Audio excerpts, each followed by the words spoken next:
Hello everybody, here for part 4, probably the final part of the regular dyeing process. I've gone to bed, slept through the night. Here's my hands the next day. It's all just dye. I'm definitely really sore from being stooped over this trash can all the time, all day. But there's sort of a film, like an oily film on the surface. That's, in my experience, pretty much to be expected. This isn't a good looking process by any means, but most dyeing has always kind of been a ugly, messy thing. But let's see reveal of what the material inside looks like. It's a lot more green than I was expecting. I bet the green will mostly wash out, but that's a very mottled, not a singular color in any one spot. Varies a whole lot, which is what I like to see. The dye coming out very, very dark. So there's still a lot of good quality dye left in this batch.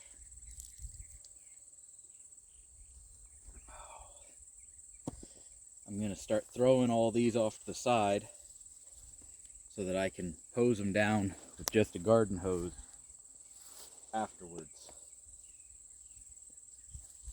And after I've done that to them, I will throw in something else at the end of the video.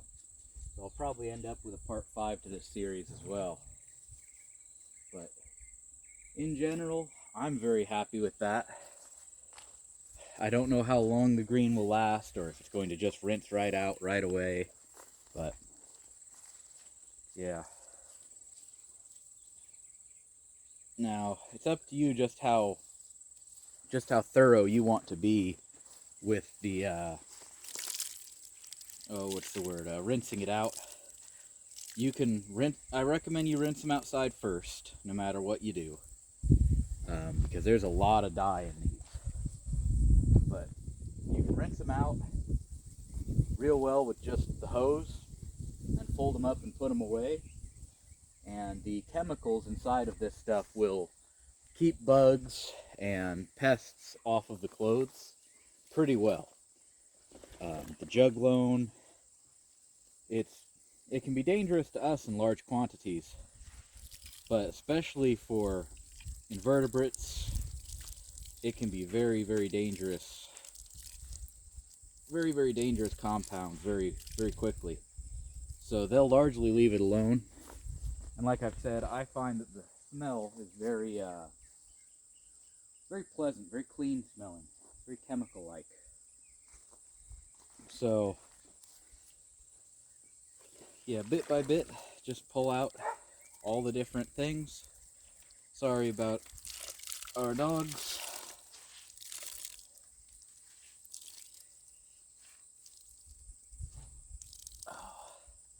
But, yeah, this process will probably take some time because I have a whole lot of shirts in there, but I'll probably cut this off here, start filming again a bit later. See you in a minute. Okay everyone, so as you can see, the level has dropped down significantly, and that's because all of the t-shirts, let me zoom out, yeah, all of the t-shirts are simply laid out on the lawn right now.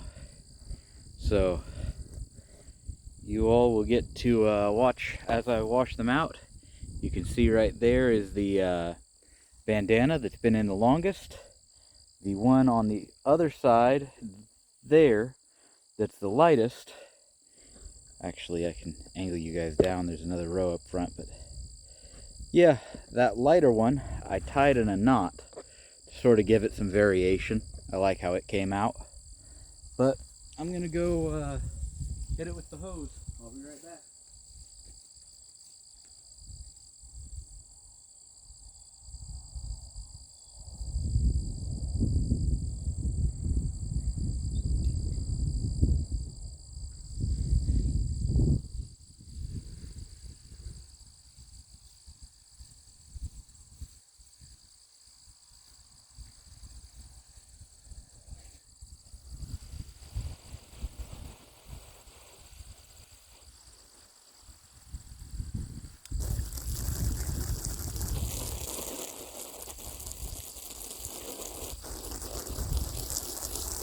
this, like most jobs, would probably be easier with a team.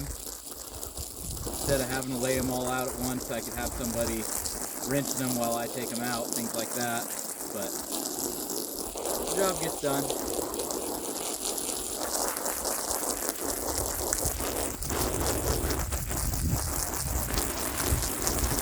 So this is the next step I do.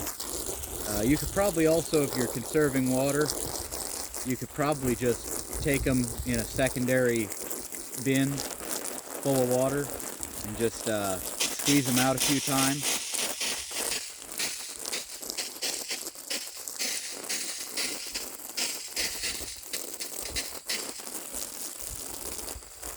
But yeah, you just want to get what dye you can out. It's worth noting that walnuts poison the ground around them for certain other plants. So you wouldn't want to rinse these out underneath certain trees, like apple trees. They can poison apple trees, roses, things like that. But a lot of other plants don't care. Most grass and grains don't care about juglone. So it's no big worry if they get touched by it.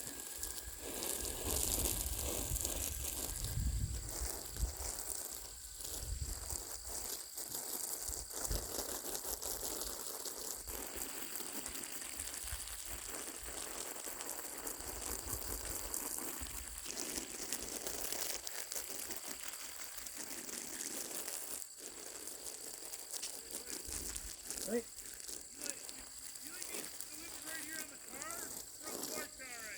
Right on the cars are fine, thank you.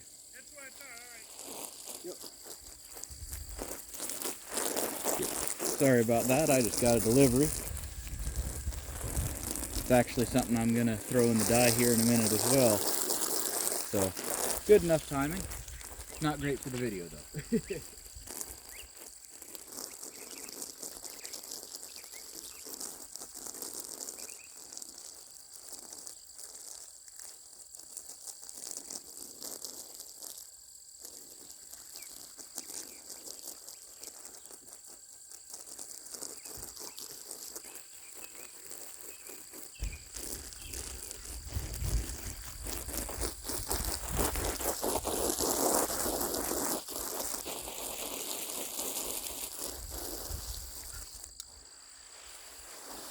Alright, I used the jet to sort of beat off a lot of the stuff, but now I'm going to leave this sprinkler on and see how much is left in them. Just soak them down. Yeah, you can see there's a ton of dye left in them, so I'm going to have to go over each and every one of them. But I'll make a cut, come back, and keep going after I get them good and rinsed. And then good and dry, because of course you'll see things lighten up a bit when they are actually dry. So, see you all after another cut. Alright everyone, here we are with the final product. The bandana up front looks pretty nice. It's darker than the rest, it's been in longer. There's a good variation here showing you, some of them will be very dark, some of them will be very light. A lot of them have tie-dye patterns without even really meaning to, just by the way they ended up balled up inside. So this was my guide to you. This was my steps. I'm going to sort of do an after credits guide in a separate video for those wanting to see how I dye modern day camouflage. But yeah, and surprise, it's also an ad. I'm going to sell these on my Etsy. Only got 3 of each type. I dyed a bunch of extra larges for myself. I think I'll throw a couple more in, but yeah, not a whole lot of them. So check out my Etsy store. Next couple weeks, these will be going up. Hopefully you guys like them, and I'll see you in the next video. Goodbye, everybody.